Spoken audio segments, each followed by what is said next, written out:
ரொம்ப குறைவாக இருக்கக்கூடிய நிலைமை. இஸ்லாமிய ஆண்களுக்கே அதுதான் நிலைமைன்னு சொன்னா பெண்களுடைய நிலைமையை பத்தி நம்ம சொல்லவே வேண்டாம். அதனால பெண்கள் மத்தியில கல்வியையும் வேலை வாய்ப்பையும் உயர்த்த இது போன்ற ட்ரஸ்டுகள் என்ன நடவடிக்கை எடுத்திருக்காங்க அல்லது எடுப்பதற்கு இருக்கிறார்கள் அப்படிங்கறது அடிப்படையா எனக்கு தெரியணும். முஸ்லீம் பெண்கள் அடுத்த சமயத்தை விட படிப்புல ரொம்ப கம்மியா இருக்காங்க. படிக்க மேக்சிமம் கேட்டேன், நிறைய பேரை கேட்டேன். 10th வரைக்கும் படிக்க வைப்பேன், இல்லைடா 8th வரைக்கும் படிக்க வைப்பேன், அதுக்கு மேல முடியாது அப்படின்னு இருக்காங்க. இது என்ன காரணம்? இப்ப நீங்க கேட்டீங்க, நம்ம கவர்னர் எடுத்துக்கோங்க, முஸ்லீம் தான். எஸ்பெஷலி ஒரு 100ல ஒரு 5% நல்லா படிக்கிறாங்க. படிப்பை பொறுத்த ஹையா போகும்போது 5%. இது ரொம்ப படிப்புல கம்மி. என்ன காரணம்னா முஸ்லீம்ல பெண்கள் அடிமை, ரொம்ப அடிமையா இருக்கும், அதனால படிக்க வைக்க முடியாது அப்படின்னாங்க. இதுக்கு என்ன காரணம்? சகோதரி வாசுகி அவர்களும் சொன்னாங்க. இங்க ஒரு சகோதரரும் கூட சுட்டி காட்டினாரு, பெண்கள் முஸ்லிம் பெண்கள் அதிகமாக பள்ளி கற்கிறது இல்லைன்னு சொல்லி.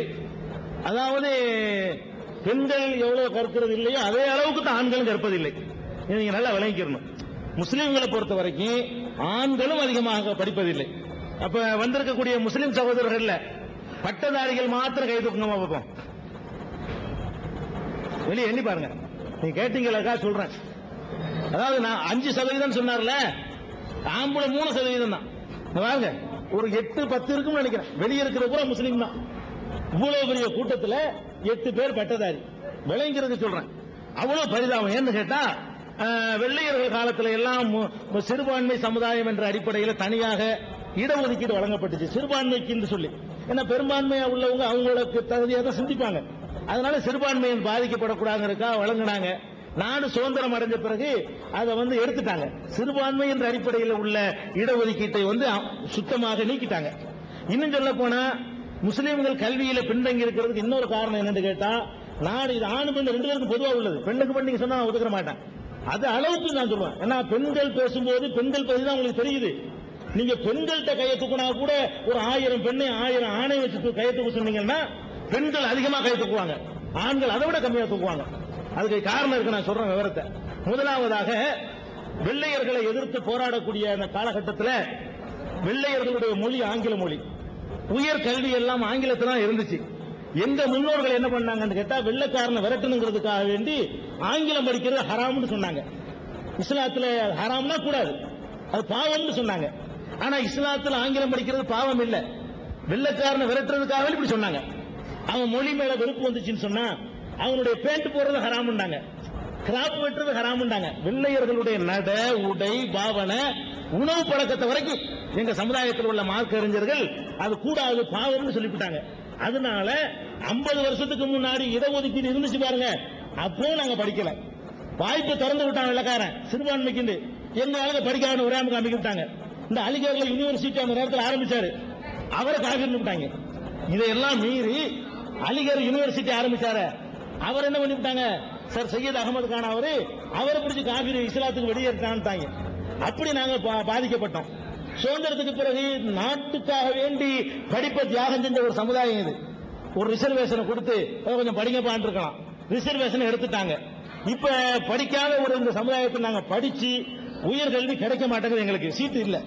முஸ்லீம்கள் நடத்தக்கூடிய காலேஜ்கள்ல கூட 25% முஸ்லீம் இல்ல. நல்லா ஞாபகத்தில் வச்சுக்கிறீங்க, சென்சஸ் எடுத்து பாருங்க.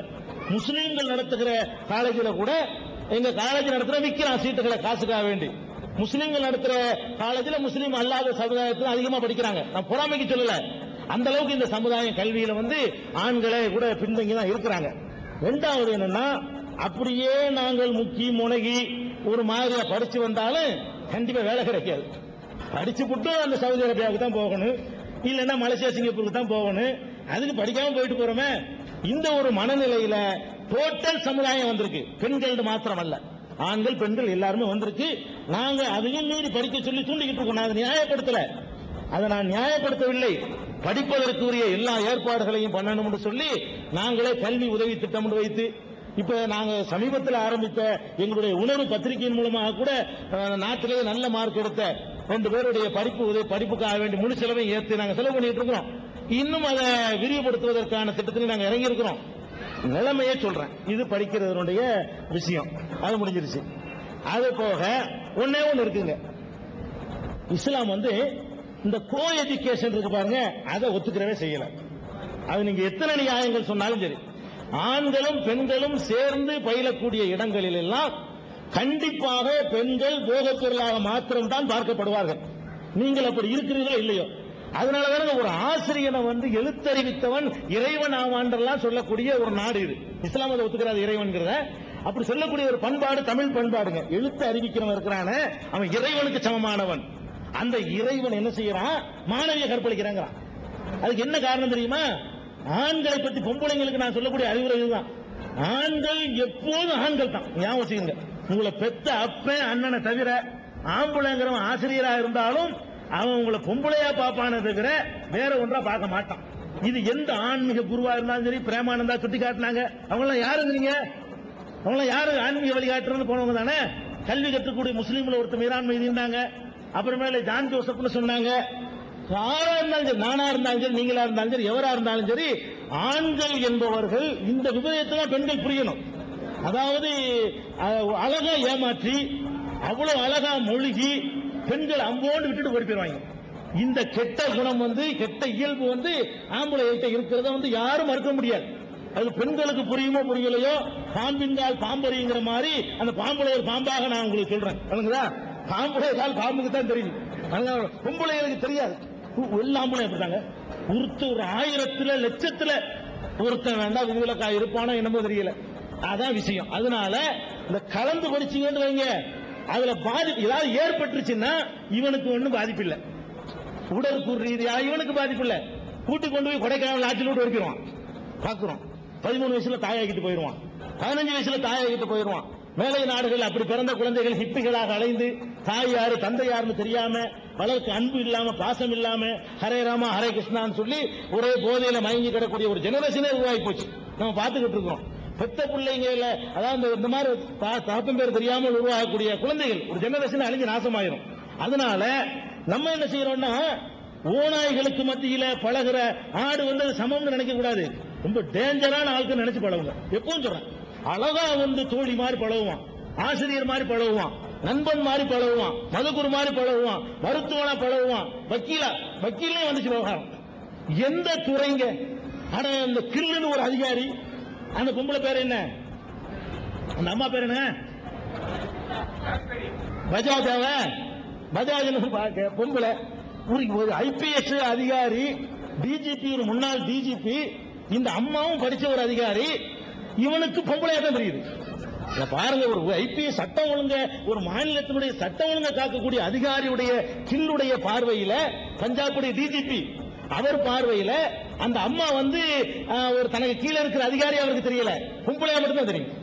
இவன் உங்களுக்கு தெரியுது. மேலதிகாரிக்கு கீழே உள்ளவர்கள் எல்லாம் பெண்களா மாத்திரம் தெரிவாங்களே தவிர அந்த பணி செய்யக்கூடியவங்களா தெரிய மாட்டாங்க. தனித்து மாத்திரம் இருந்தால் டேஞ்சர் உங்களுக்கு தான். இதுதான் நாங்க சொல்ல முடியும். இது இஸ்லாம் கலந்து ஏன் தனியா படிச்சா படிப்பு வராது நான் கேட்கிறேன். தனியாக பெண்கள் ஆண்களும் படிக்கும் பொழுது 2 பேருமே ஒழுங்கா படிப்பாங்களா இல்லையா? ஒரு பாலர் இன்னொரு பாலர் ஈர்க்கக்கூடியவர்களா இருக்கிறார்கள். அதிகமாக பெண்களால் ஆண்கள் ஈர்க்கப்பட்டு போயிடுறாங்க. இதுல தனித்தனியாக படித்தால் இன்னும் கொஞ்சம் கவனமா, இன்னும் கொஞ்சம் விவரமா படிக்க ஏறுமா ஏறாதா? 2 பேரும் சேர்ந்து படிச்சாதான் ஏறுங்கிறீங்களா நீங்க? அதை இஸ்லாம் ஒத்துக்கிறலங்க. இதனுடைய நியாயங்களை நீங்க ஏத்துக்கிறீங்களோ இல்லையோ, இஸ்லாம் அதை தெளிவா மறுக்குது. கலந்து ஒரு ஆணும் ஒரு பெண்ணும் தனித்திருந்தால் 3ஆவதாக அங்கே ஷைத்தான் இருப்பான். இஸ்லாம் தெளிவா சொல்லுது. இது நீங்க என்னதான் நீங்க சொன்னாலும் பேப்பர் பதில் சொல்லிட்டு இருக்கு. பேப்பர் படிச்சீங்கன்னா தினசரி இந்த மாதிரி ஆசிரியர், மாணவி, போலீஸ் நிலையத்துல எல்லாம் நடக்கணும். என்ன அர்த்தம்? ஒரு குற்றம் பாதிக்கப்பட்டுச்சுன்னு அவங்க தான் இத்தனைய மாதர் சங்கத்தில் எவ்வளவு வழக்குகள்லாம் எடுத்து நடத்திருக்காங்க. பத்மனில இருந்து வாச்சாத்தியில இருந்து எவ்வளவு விவகாரங்கள் எல்லாம் எதை காட்டுது? இவன் மோசமானவன் காட்டுது. அது முடிஞ்சிருச்சு. நீங்க ஆம்பளைங்களை பத்தி சொன்னீங்க. ஏன்னா ஆண்களும் பெண்களும் ஒன்னா படித்தேன்னா நீங்க போக பொருள்னு சொன்னீங்களா? அப்போ நீங்களே சொன்னீங்க அவங்க அண்ணனும் அப்பாவும் தவிர இல்ல பையன் இவங்க தவிர மிச்சம் எல்லாம் அவங்க இவங்க மட்டும் ஏன் அவங்கள பண்ண? அவங்க எனக்கு இருக்காங்க, தங்கச்சி இருக்காங்க, எல்லாம் இருக்காங்க. அப்ப இவங்களை இப்படி நினைக்கும் போது நாங்க ஒன்னா படிச்சா அவங்க போக பொருள் நினைக்கிறேன்றீங்க. அது எப்படி? இப்ப ஒன்னா இல்லாம நம்ம பிரிச்சு வச்சுட்டாலே நம்ம அது என்ன இருக்குன்ற தோணல் ஆண்களுக்கு கூட வரும். இப்ப எஜுகேஷன் நாட்டு நிலவரத்தை தெரிஞ்சுக்கிறதுக்காக தான். அவங்க வேலை செய்யணும், அது படிச்சாதான் வேலை கிடைக்கும்ன்றது எல்லாம் கிடையாது இல்லீங்களா? அதனால நீங்க லேடிஸ படிக்க அனுப்பலாம். படிக்க அனுப்பிச்சாதான் அவங்க உலக நிலவரம் தெரிஞ்சு அவங்க நாளைக்கு அந்த ஆண் மகனோட புரிஞ்சுக்கிறதுக்கு உண்டான சந்தர்ப்பமும் வரும். நீங்க சொல்ற பிரகாரம் பாத்தீங்கன்னா ஆண் ஒரு ஆதிக்கவாதியாகவும் பெண் வந்து கவரப்படுற ஒரு இதுவாதான் சொல்லியிருக்கீங்க. நீங்க பெண்களை வந்து ஒரு சோசியலிசம் விட்டீங்கன்னு அது it will come alright. Medical